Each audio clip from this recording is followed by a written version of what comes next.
South Bend, Elkhart, and all of Michiana. This is ABC 57 News at 5.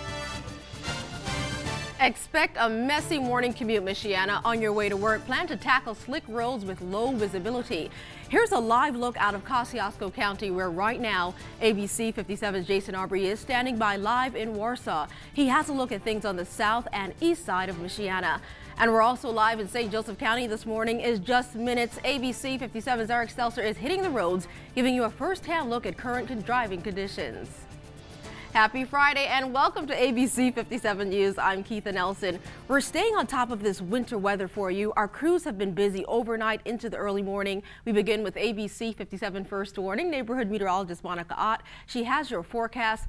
Now, Monica, this winter mix is really coming down this morning. It is, Keitha. We have seen over an inch of snow just outside of our studio within the last couple of hours. So we're looking at this very heavy snow. You can see these bands especially making their way through LaPorte County, that darker blue. That's the heaviest snow right now. But here's what we're really concerned with. This is still south of us, but down towards Hartford City, Tipton, you can see in that pink, that's the freezing rain. That's going to make road conditions just unbearable this morning. So the good news is it's still a little bit further to our south, but we are still dealing with a lot of snow. That's creating near whiteout conditions at times and making travel very difficult. Right now, some of the heaviest snow coming down near Goshen along U.S. Highway 33, Pike Street, State Road 119, as well as County Road 36. Zooming out the picture a little bit, you can also see some heavier snow making its way through our southwest Michigan counties along Shavehead Lake, Teasdale Lake, as well as Robbins Lake Road and Elbow Lake Road. And we'll continue to watch as this snow does come down through the next couple of hours. Here's a look at conditions right now in terms of temperatures. It's 23 in South Bend and Goshen, 23 in Warsaw, as well as Knox. It's 24, 27 in Rochester, and 23 in Benton Harbor. So we are seeing snow across the area. It is going to be a very messy morning commute. And for the latest on the road conditions, let's head out to ABC 57's Eric Stelzer, who joins us live from our ABC 57 news car in St. Joseph County. Eric, how are the roads looking out there? Hey Monica, the roads today absolutely terrible out. There's been a lot of snow coming down throughout the overnight hours into the early morning. Also some sleet mixed in there, making it very difficult to drive. Some of that sleet freezing on my window out here. So it's been visibility has definitely been an issue. Has been driving around the area, Mishawaka, South Bend, all very difficult to drive through. Now also very difficult area is going to be the Roseland area. We shot some video of an accident a little bit earlier this morning where you could see that there was a truck there and he crashed right into a plow that was going near the highway or the bypass towards that direction of plow. Now both drivers are expected to be okay. They did have some minor injuries. Police closed down that road, but it has since reopened. Now many drivers this morning I had the chance to speak with at several gas stations say that they can't wait for the roads to be plowed and everything goes back to normal. They're pretty slippery. I'd be driving real slow and a little icy. And right now, no other major accidents to report. We'll keep checking in with police departments throughout our morning show. We'll have updates for you on that, and we'll have more live looks at the road conditions throughout our show. Reporting live in St. Joseph County, Eric Stelzer, ABC 57 News. All right, thanks, Eric. We continue our team winter weather coverage this morning in Kosciuszko County. That's where we find ABC 57's Jason Aubrey. He's on the southeastern side of Michiana. Jason, what are things like out there? Well, Keitha, the snow isn't actually coming down quite as hard down here. In fact, it's more of a little bit of a sleety mix. It's really icy. In fact, I want to show you just what's going on right now to the roads out there. I'm going to show you an example here. This is what we've got going on right now. Let me zoom in there so you can see. This is the pavement. There was a little bit of a light dusting on this pavement not too long ago. Now it's completely covered with ice. Take a look at this. There's about, I'd say, maybe 1/8 of an inch of ice on the road right now. So driving out here has been really, really treacherous, especially for drivers on the highway. I was on my way out here. We were on US 30, and we found at least one rollover accident. We'll have a little bit more for that, a little bit more on that for you coming up a little bit later. But it looks like the precipitation has just picked up a little bit here. I'll have an update on that coming up in just a few minutes as well. Keitha?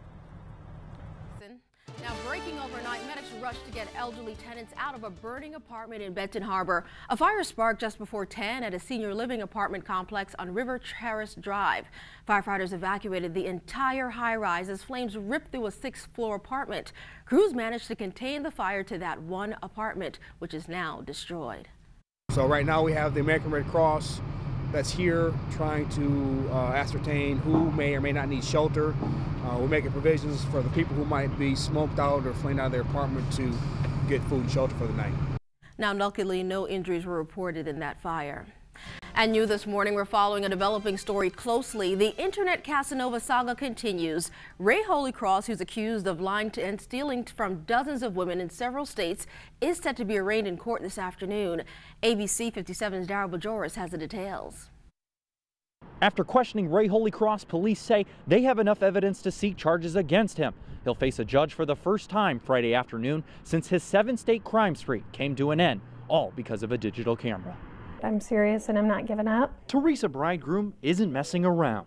These people deserve, all the information that I can give them. She made national headlines this week for turning in her now infamous ex-boyfriend, Raymond Holycross. It all started because he stole her camera and then pawned it. Now? Still in shock, Something that should raise everybody's eyebrows, and you say, hey, we need to be cautious of who we meet online. Dozens of women across several states are now coming forward. Police aren't able to talk specifics, but say he has a rocky road ahead. Lots of aliases. And he probably, knowing that he was probably wanted on a warrant, gave the officers a fictitious name. But after a while, the officers are going to find out the truth sooner or later. Holycross has a $10,000 bond, but also a warrant out of Howard County. Now, we tried reaching out to the prosecutor's office to see if he could post bond for one charge and then get out, and we're still waiting to hear back. Reporting in South Bend, Daryl Bajoris, ABC 57 News.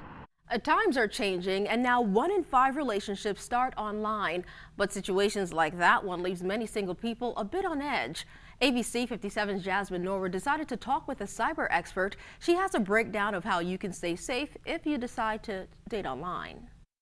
From free sites like Plenty of Fish to sites that charge like Match.com, online dating is all the craze right now. But if you aren't careful, experts say you could fall victim to another internet Casanova. They say don't share personal information. Keep it short. Don't make it a novel. No more than 1 paragraph in the About Me section. Another key to success, taking the relationship from a computer to the real world as soon as possible. It's much easier to judge chemistry and character in a person. Meet in a public place. Meet in the daytime. Let a girlfriend know exactly where you're going and who you're meeting. Elizabeth Tenney is one of dozens of women that fell victim to Ray Holycross. Her advice is if something doesn't add up, dig deeper. Chatting online, he was saying, you're out of my league and stuff like that, which I thought it was weird because here's this guy who's supposedly attended Notre Dame and a film school in New York. So looking back, I could see that that was sort of a red flag. Jasmine Norwood, ABC 57 News. Right now, police on the West Coast are on the lookout for the driver of an SUV involved in a deadly car shooting and fiery crash. This morning, 3 people are dead and several hurt. Las Vegas police say suspects in a black Range Rover opened fire on a Maserati, hitting the driver. He then took off and crashed into a cab. Here you can see it bursting into flames. The taxi's driver and passenger died. The Maserati's driver is also dead. Police say that Range Rover left the scene. We believe the occupants of the Range Rover are armed and dangerous, and should you encounter this vehicle, you should not take action. Instead, call your local police department and alert them to the whereabouts of this suspect vehicle. Police say they're reviewing surveillance video from businesses near the scene. And in Warsaw, a man stabbed 14 times at a local mobile home park is in serious condition this morning. Medics airlifted Ruben and Cisco to a Fort Wayne hospital. Police say he got into a fight with Juan and Hugo Alvarado. Here's a look at the brothers. Officers found Hugo lying in a ditch with a broken leg and head injury. This morning, Juan faces attempted murder charges. Police say Hugo could also face charges. 2 other men were also arrested on charges stemming from that stabbing. 36-year-old Andres Cervantes and his brother, Armando. They're both accused of possessing marijuana. While police searched their home, officers say they found more than a pound of weed and drug paraphernalia. Your time now is 5:10. It is 22 degrees outside. Let's turn to ABC's Tamon Bradley. He has a look ahead. The massive blizzard, already a nightmare for 60 million people, stormed through Chicago overnight. I'm Tamon Bradley with the pictures coming up. And this is a live picture out of St. Joseph County where that messy wintry mix continues to pour down. We're back on the roads in just 2 minutes with our continuing live team winter weather coverage. Already 1 school delay, and if you are headed off to the bus stop this morning, expect cold and windy conditions with a mix of freezing rain, sleet, and snow. You will definitely want that winter coat. Find out how long the messy weather will be sticking around with the latest timing of Forecast Track coming up.